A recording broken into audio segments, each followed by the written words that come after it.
Good morning, you guys. Nicole here from New Day Vlogs. I'm actually down in my craft room right now getting ready to make this bolster pillowcase cover. I want to show you, I've already cut the fabric out, you guys. My craft room, you guys, is a little bit of a mess right now because I have been constantly working upstairs on painting, and last weekend I made the first bolster pillowcase cover. I'd never cleaned up the mess, so I've got to do that, but right now there's no point in it because I'm getting ready to make the second bolster pillowcase cover.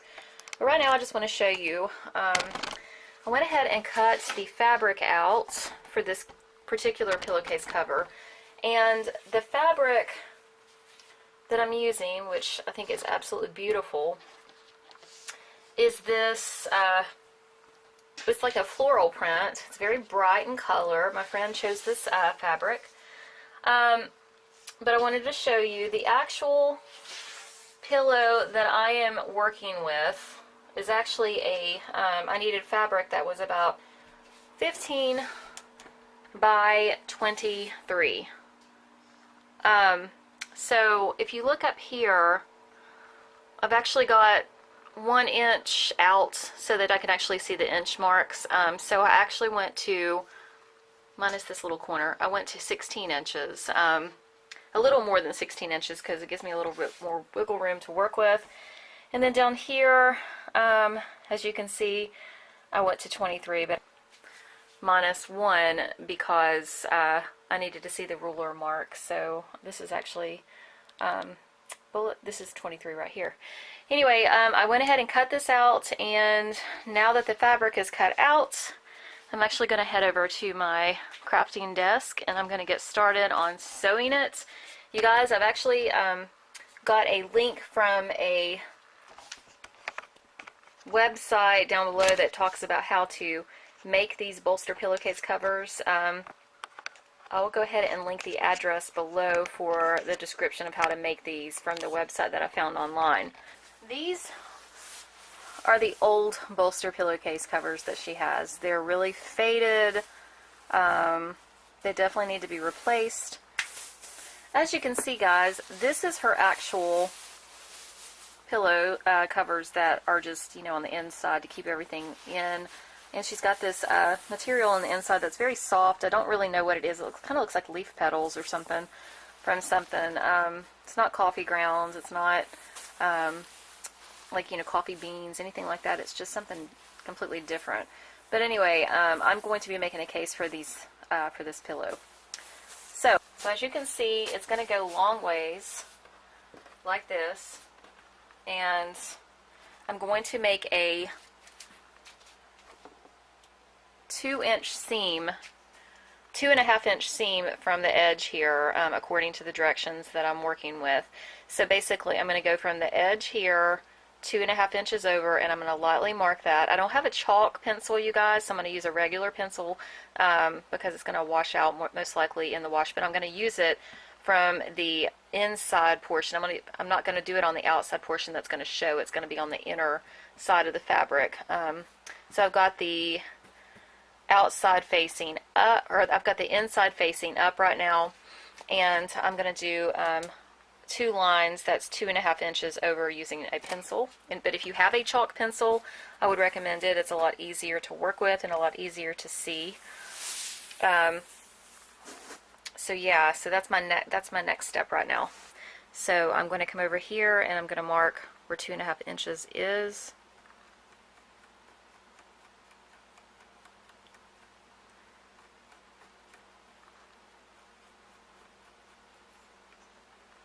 So right there is my line, and I'm going to do the same thing at the top.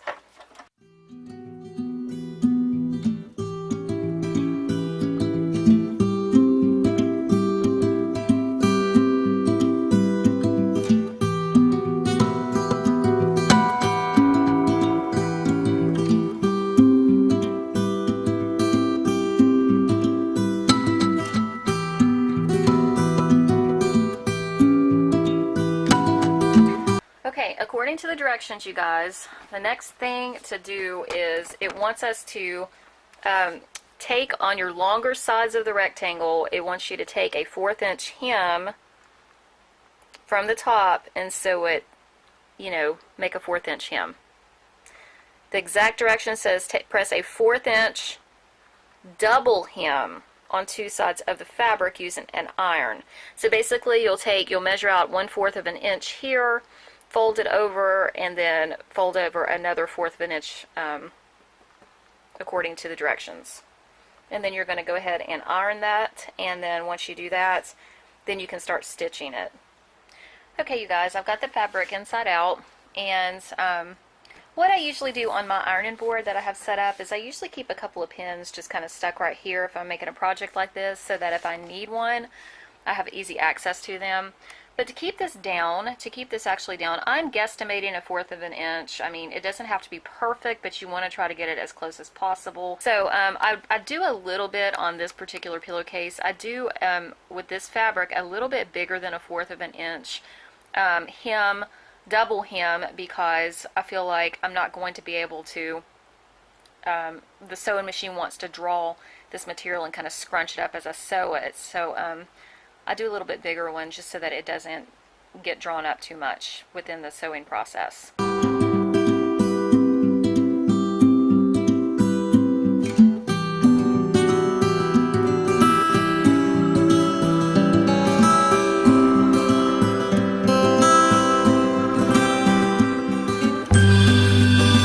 Okay, you guys, I've got my double hem pressed with the iron. Okay, and I'm getting ready to stitch it, but you can still see my really light chalk line right here. So I'm going to go ahead and stretch this out a little bit. I'm going to go ahead and fold this fabric across here. This side has not been actually hemmed yet, but I'm going to go ahead and fold this side up, and I'm going to unpin this from the ironing board right here, and then I'm going to flip it over to see, you know, if I've got the right ironing measurements before I stitch this, because you want this to meet in the middle and not be too short, or then you're not going to have enough room for your pillow and it's going to be really, really tight. If you want a tight pillowcase, then you could do that and make it, you know, really tight through here and then sew it, but you have the risk of it possibly busting at the seam later on. So I'm going to go ahead and see how this looks in comparison to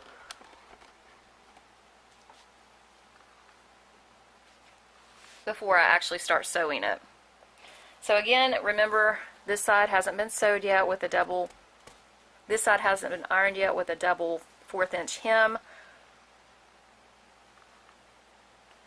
So far, that looks pretty good. Let's see, I've still got plenty enough space. Because this pillow is squishy, you guys, it's not going to lay flat like this, it is squishy. So I've got room to work with it, so I think this is going to be a good first hem to go ahead and sew. So I don't know if you can see, let me see if I can zoom in a little bit. I've actually lined my fabric up. This is the second, there's lines on my particular sewing machine, and I've lined it up to the second line in. So I want to keep, you know, I want to keep it, let's see if I can show you a little bit. Kind of want to keep it right at the edge of that line, so that it stays straight when I start stitching it. You definitely do not want to go over too close to the edge here, because then the stitching can come out later on.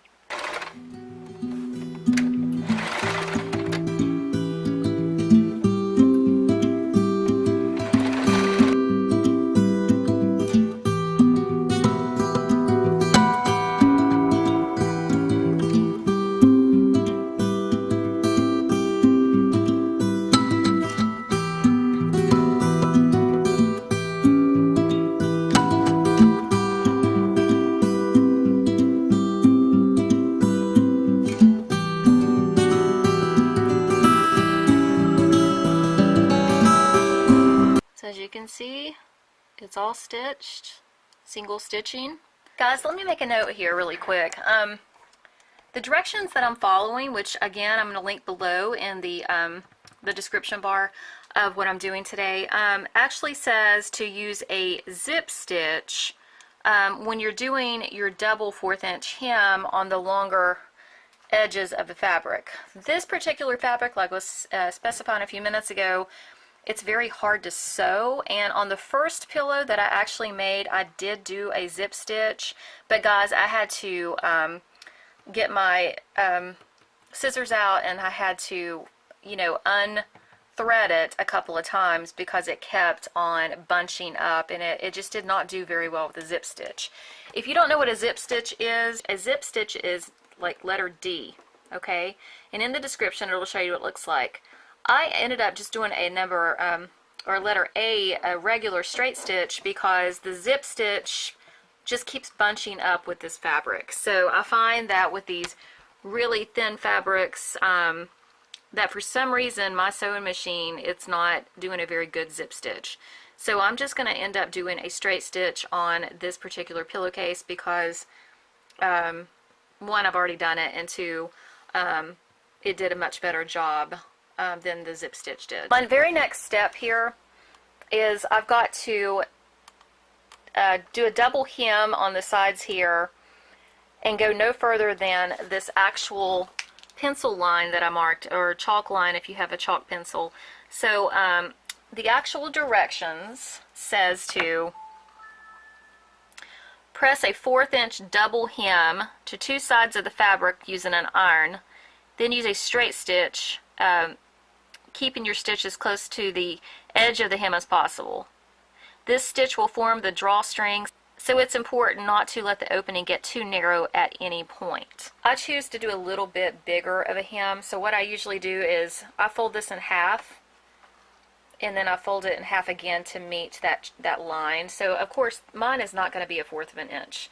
I feel like that's really, really thin for a drawstring. So mine's going to be a little bit thicker. It'll probably be about a 1/2 inch. I'm very bad at measurements, you guys.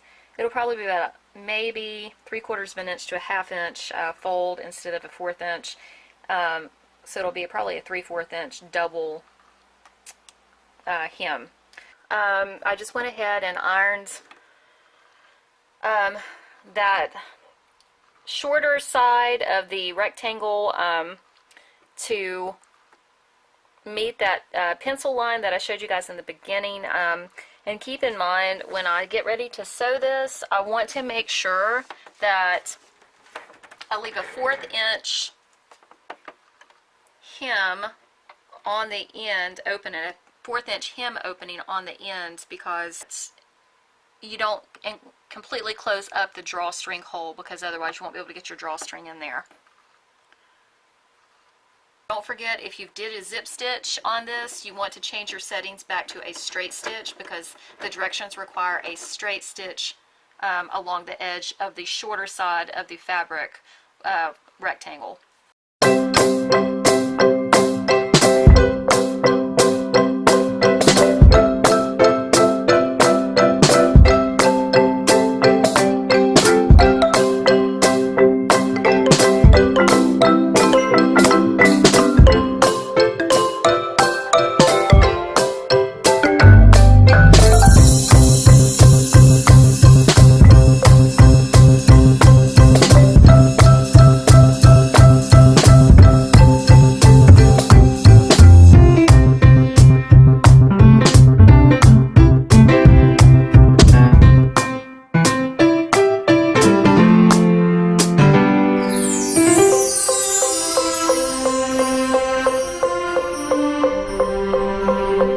Go ahead and line up the edges, and you want to do which I'm going to straighten this up in a second, but you want to go ahead and sew your edges together.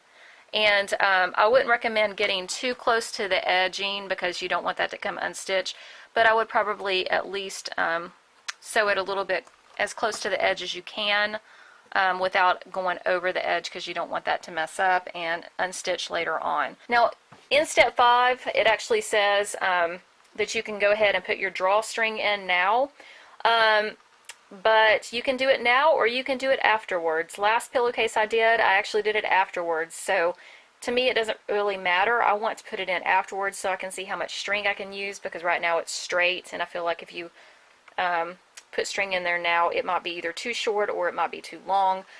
It doesn't matter, I guess. You can cut it to the length you want, and then, make it a little longer if you want to do this now for step 5. At least a 1/4 of an inch is still open down here. Do not sew that 1/4 of an inch edge, because you will not be able to get your drawstring out. So on each corner here, I want to keep a 1/4 of an inch edge open to get my drawstring in, if that makes any sense, okay? So let's get started sewing this.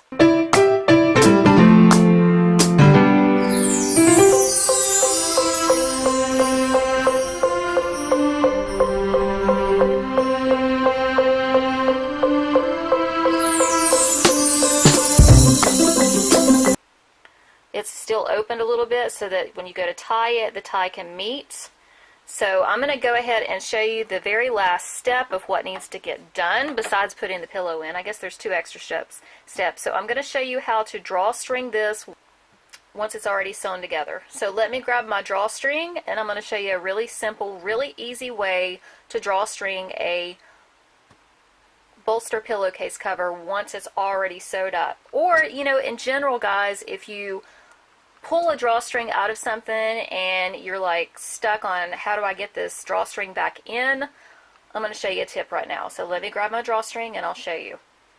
I went and purchased some of this 4mm 100-yard craft cord, okay, for the drawstring. I had some really thin cord that, I don't know, I just didn't like it. It was a pretty color, but it was really, really thin. And for something like this, I wanted something a little thicker.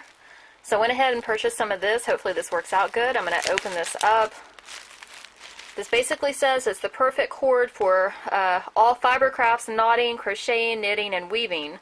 I got this at a craft store here in North Carolina called AC Moore. So basically I'm going to show you how to do this, okay? Yeah,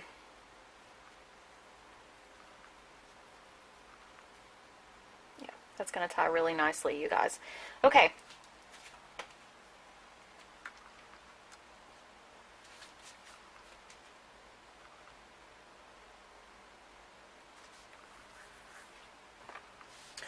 What you do, I would unravel this a little bit if it's on a roll like this, okay?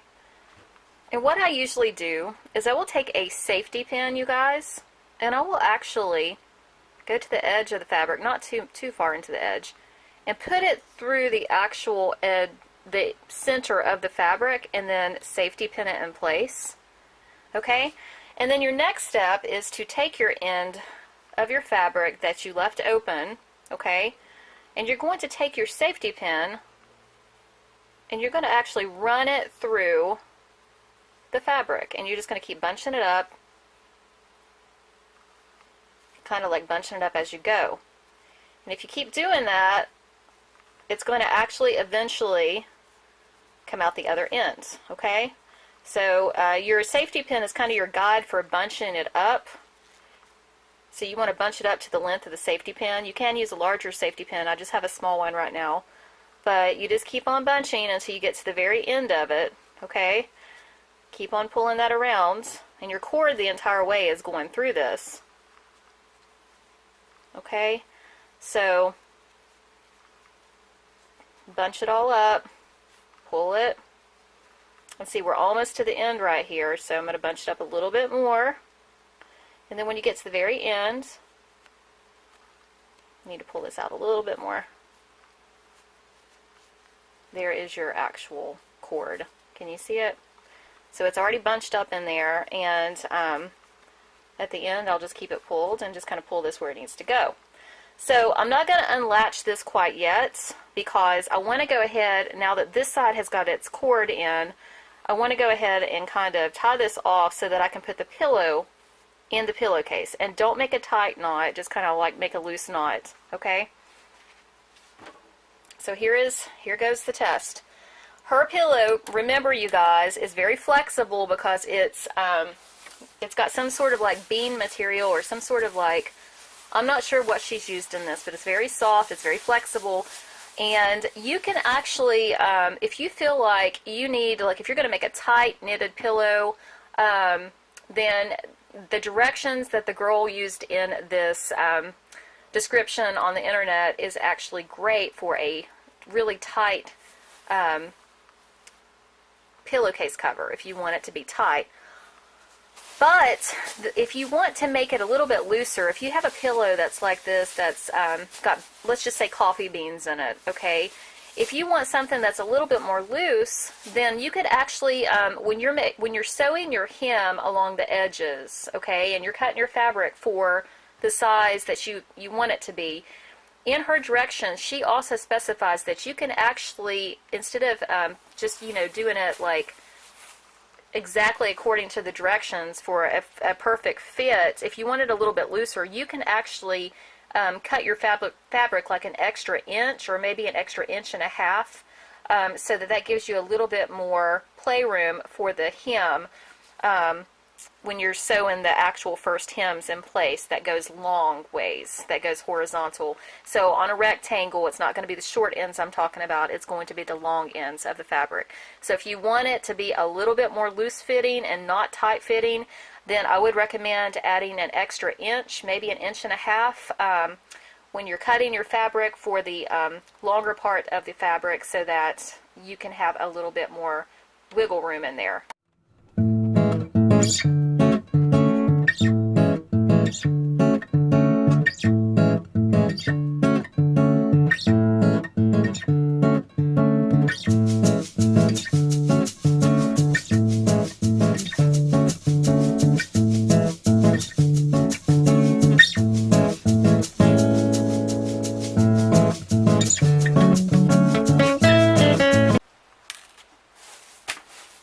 And you guys, you just tie it off. So go ahead and draw it up.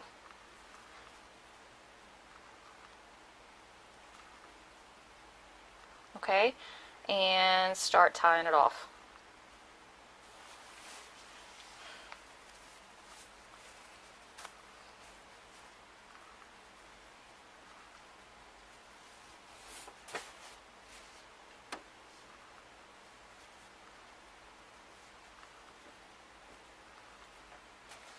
And for the ends, you guys, sometimes it looks better if you knot it up, and it also helps it not to pull through the drawstring. But if you want it just to look a little bit more decorative, you can just tie this off into a little knot on the ends.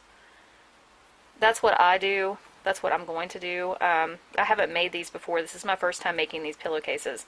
So I'm going to go ahead and do a double knot so it'll give it a fatter ends. And that way it's a little bit better in case this ever comes unfrayed or something like that, because it is rope. At least it's knotted up so you don't have to worry about it coming undone. Okay, so I would do that on the ends a couple of times. Tie your first one and then go in and tie a second one.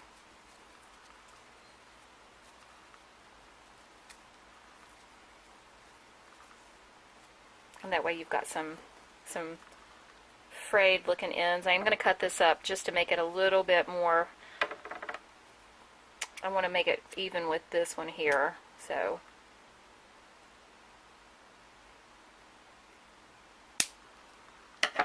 okay, and that is it. So go ahead and make your pretty bows, tie you a bow on the end of this, and you're set to go, guys. I think it turned out really well. She can cut these down if she wants to, if she thinks that's too much. Here's my drawstring edges, which I think looks pretty good. She's got a little bit more wiggle room, you guys, because these have got beans and stuff in them. I'm going to say beans. I don't know what this is. Sorry, I don't really know what this is. But anyway, that's my little drawstring of my second drawstring pillowcase bolster cover that I've ever done. So I hope that you liked it. If you did, please give me a thumbs up for this video. I hope that my instructions were good, you guys. I am not very good at explaining instructions for DIYs. That is why I'm going to leave the instructions that I went over in the description box below. So if you are interested, please check this out if you want to make one of these for yourself. Okay? Alright, you guys, I'm going to end it here, but you guys have a fabulous day, and I will see you back in the next video. Love you guys! Bye!